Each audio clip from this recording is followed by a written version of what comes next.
Are you ready to dive into a world where Hollywood's sparkle hides horrifying secrets? Today, we will uncover the story of Gary Cooper, a man whose life was as flawless on the screen as it was filled with betrayals, pain, and shocking compromises beyond it. You will learn how the Pope set aside a place for him in heaven, while Cooper himself was certain he deserved only hell. Why?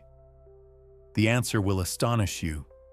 He, adored by millions, abandoned the woman he loved at gunpoint to save his career.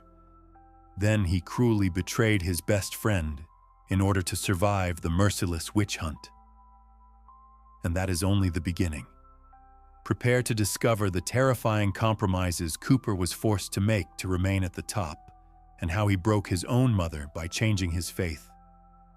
The most shocking details of his life, which will overturn your idea of Hollywood stars, await you in this video.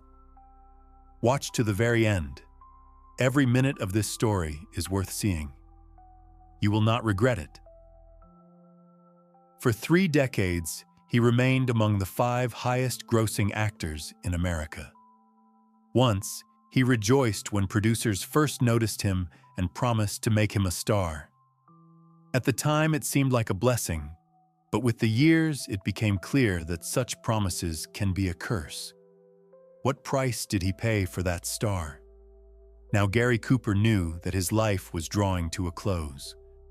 A telegram arrived from Pope Pius XII with words of encouragement, assuring him that a place in heaven awaited him.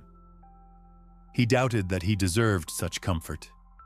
He thought that a place in heaven was more likely owed to his screen persona, the fearless and faultless knight he had played again and again for more than 30 years. Cooper merely played along, lending that hero his face and his frame. But who was the real Gary Cooper? Bending over him with careful tenderness was his wife Veronica, whom everyone called Rocky. They had lived together for 37 years, a rare and nearly incredible marriage by Hollywood standards. At times, when pain and exhaustion rose to his throat, Gary screamed hateful words to his wife in his mind, but aloud he remained silent. What tormented him so much? Their daughter Maria entered the room and said that President Kennedy was calling and asking whether he could speak. Inside, the patient exploded, ready to send to hell both President Kennedy and even the Pope himself.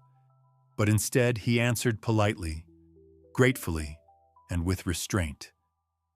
He said that he was touched by the attention, that it was a great honor for him, and that he was the happiest man in the world. Who could doubt that Gary Cooper was the happiest man alive?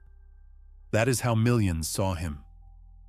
But he himself knew what hell lay behind that image, how hard it was to be a symbol for generations. Are you ready to see that hell? Once he had been just an unknown extra.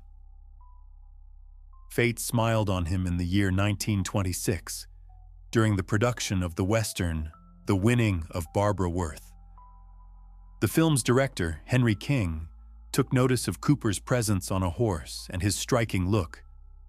Blue eyes, a face rough-hewn yet attractive, a height close to 2 meters, the seat of a natural rider. Everything fit. Cooper won a significant supporting part, and in the climactic scene his character, exhausted from a brutal ride through the desert, had to collapse as if cut down. King warned him this fall must look absolutely real, even if he had to risk getting hurt. Cooper delivered. The result exceeded expectations. Paramount immediately signed him to a long-term contract.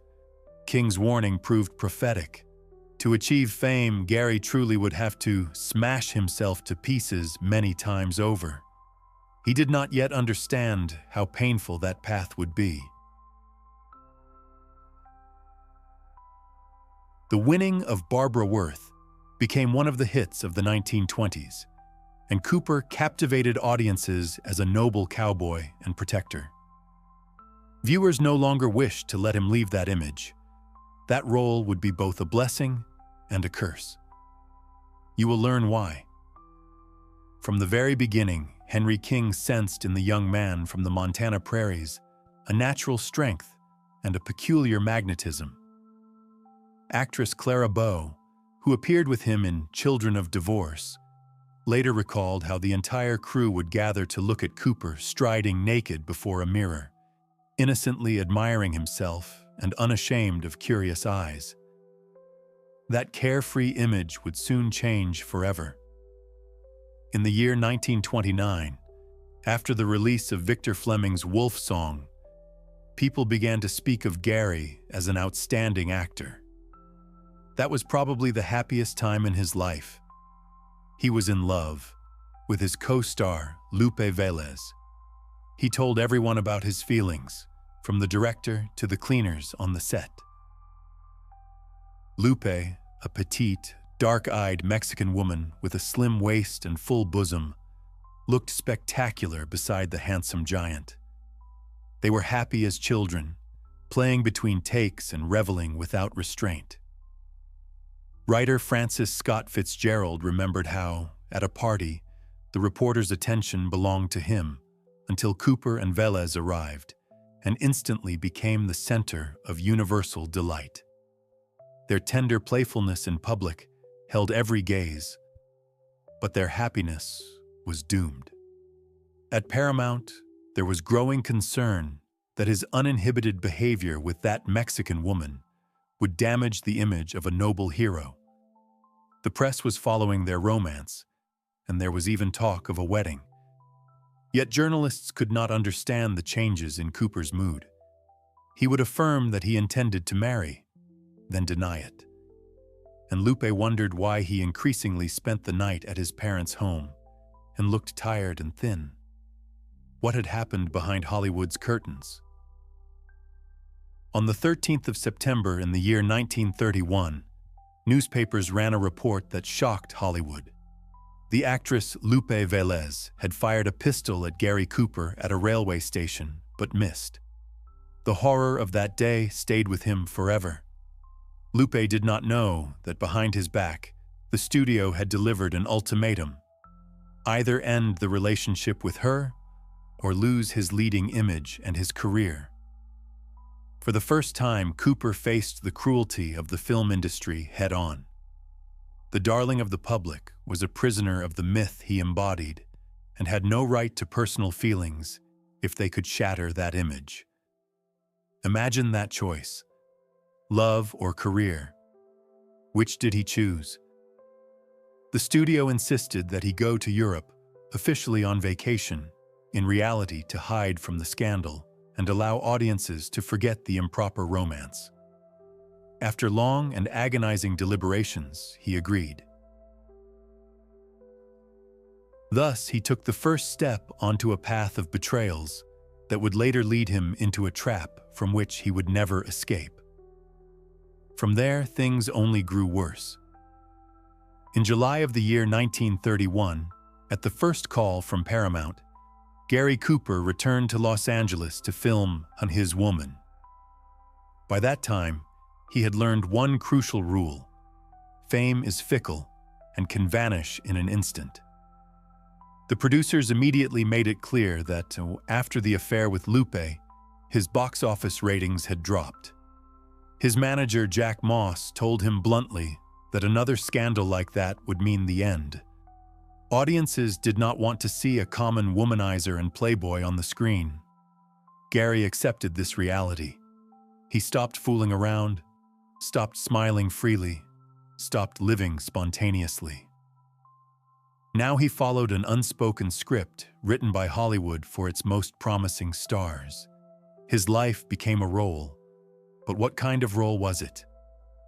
Jack Moss carefully built a new image for him. He suggested that Cooper start collecting sports cars and spend his breaks between films hunting in Africa. From then on, he appeared in at least 5 pictures a year. Glossy magazines eagerly published photographs of his bachelor house, floors and chairs covered with tiger and zebra skins, walls adorned with the heads of lions, cheetahs, and antelopes. Everything was meant to inspire the public's belief in a strong, successful, masculine hunter. One day, Moss decided that one more step was needed to strengthen that image. He sat Gary down and said that the time had come to marry. The public loved family values, and a hero who saved delicate beauties on screen had to be a loyal husband in life. Jack recommended that he choose a girl from a good family, preferably an aristocrat, someone resembling the heroines of Cooper's films. Gary took it not as advice but as an order, and obeyed. His marriage became part of the script. How did it affect his life? At a party celebrating the completion of Today We Live, Cooper met 20-year-old Veronica Balfe. She came from a wealthy and influential family. Her grandfather had been a successful fruit grower, and her stepfather was a Wall Street financier. The young Rocky, as she was called at home, was delighted by the tall, blue-eyed actor. Their brief, almost formal courtship ended in marriage on the 15th of December, 1933. That union, dictated by calculation and career necessity, became a heavy burden for Gary. Friends recalled how he once came alone to a party. Rocky had gone to her parents, and he sat gloomily, avoiding conversation and laughter. The hostess invited him to dance, but he refused, explaining that he would have to tell his wife everything: who was there, what they ate, what the guests were wearing. Why did he fear his wife so much? His female co-stars sensed that his true nature did not belong to the social world. Ingrid Bergman later said that he was made for open space and wide prairies, not for endless dinners and polite conversations in luxurious parlors. He reminded her of a wild animal trapped in a cage. Could he ever escape from it? Rocky, on the contrary, quickly realized that she had received a role perfectly suited to her ambitions: to be the professional wife of a movie star. Newspapers and magazines published family photographs. Gary with his impeccably dressed wife and their charming daughter, Maria. America adored them.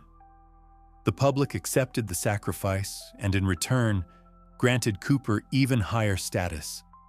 He became a national treasure. The influential critic Thomas Morgan wrote that there were two symbols of American cinema: Gary Cooper and Charlie Chaplin. His fees rose from $500 a week to $2,500. The studios held him up as an example to actors who dared to be capricious or refused to work. Cooper never said no. He worked relentlessly, shooting one film by day and another by night. Neither illness nor injury could stop him. During the filming of Such as the Devil and the Deep, he went to the set with a high fever, rode all day through the Nevada desert, and when the cameras stopped, he fainted and fell.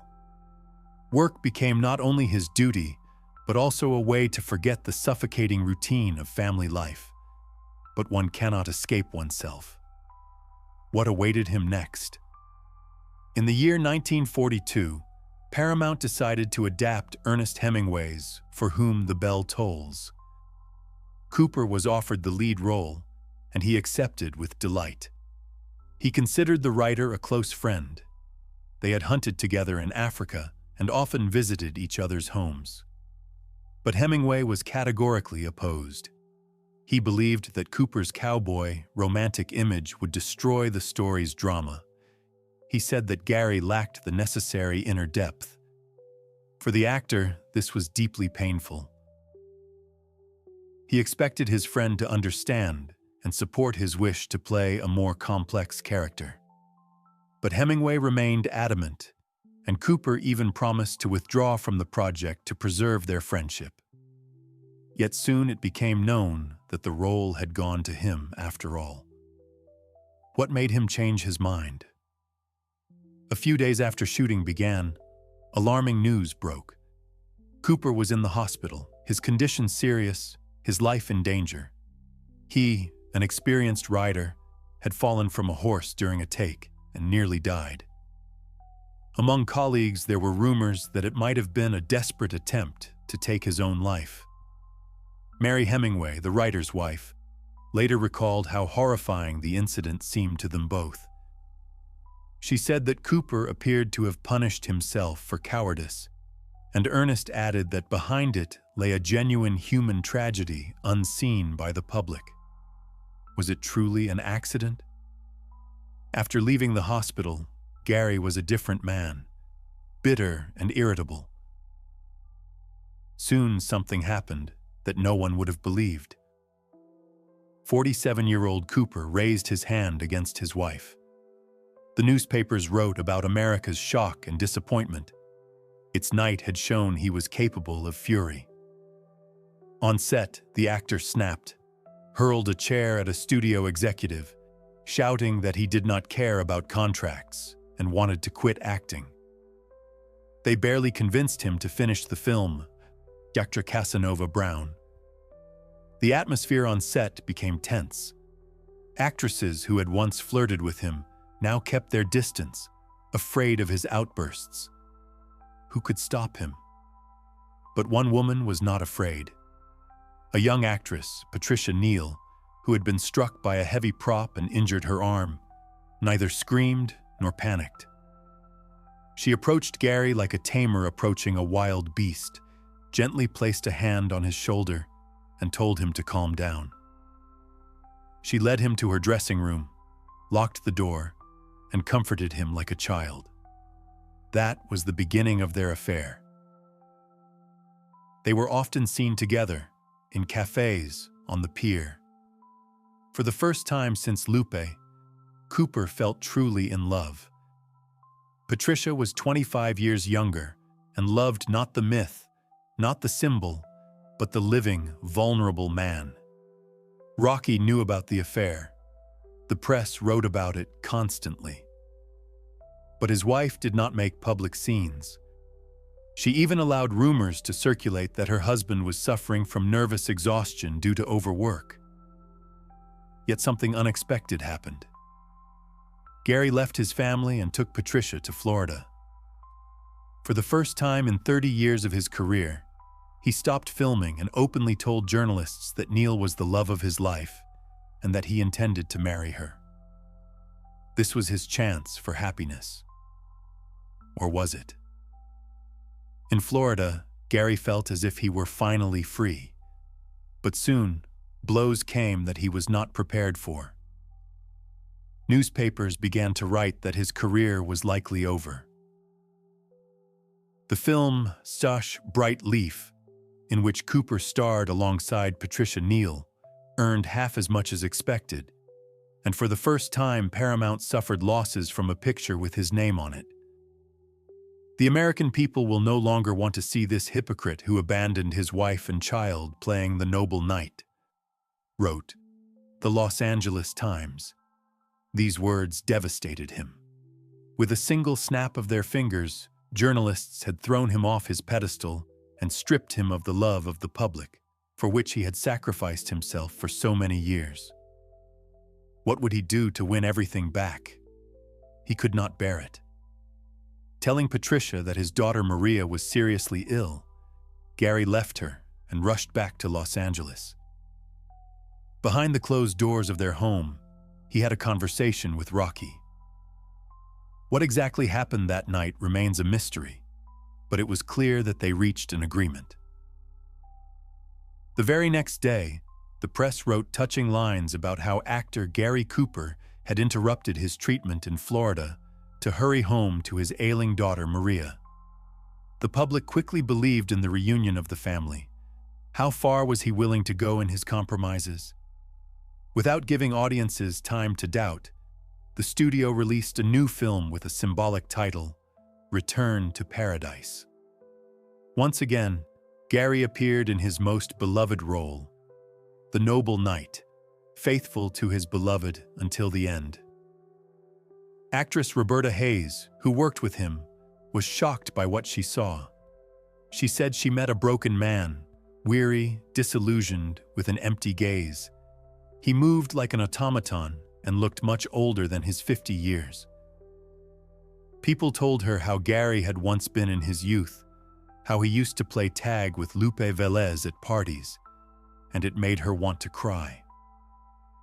The light in his eyes was gone.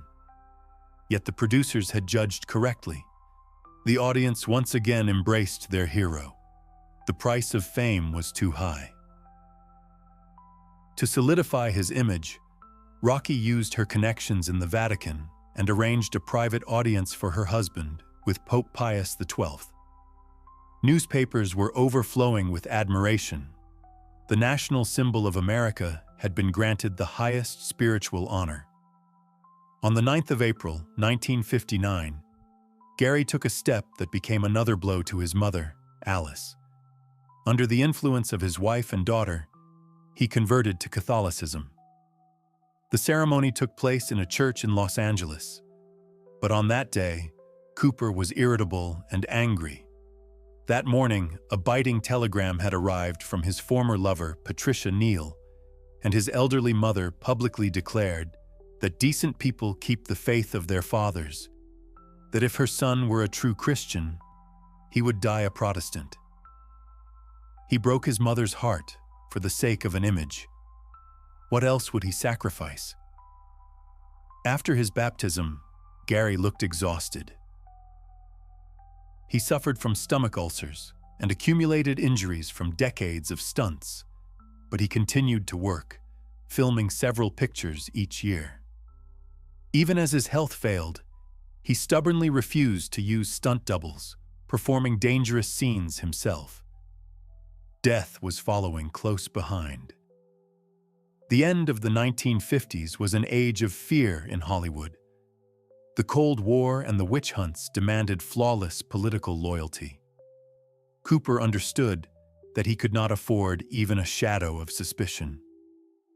He distanced himself from old acquaintances who had fallen under scrutiny. In one interview, when asked about his friendship with Hemingway, who was considered left-leaning, Cooper replied that this was precisely why he had ended their relationship, and he called his participation in two of Hemingway's adaptations a youthful folly, a mistake of immaturity. Even his longtime manager, Jack Moss, was caught in the purge. Accused of sympathizing with communists, Moss was denied further work by Paramount. In despair, he asked Gary who could have informed on him. But Cooper knew the truth. Shortly before, he himself had been summoned to a private conversation with high-ranking members of the McCarthy Commission. Whether he felt remorse for betraying his friend remains unknown. But soon after Moss disappeared from his life, Cooper fell ill. Was this his punishment? The cancer spread quickly. He was dying slowly and painfully, just short of his 60th year. Throughout it all, Rocky and Maria stayed by his side, never leaving his bedside. Death came on the 13th of May, 1961, around noon. Journalists found the coincidence symbolic. One of his most famous films was called High Noon. The next day, newspapers wrote that the life of Gary Cooper had ended precisely when the sun reaches its highest point. A fitting death for America's most flawless night. But now we know that behind that shining facade hid an entirely different story. The story of a man who gave his soul to Hollywood.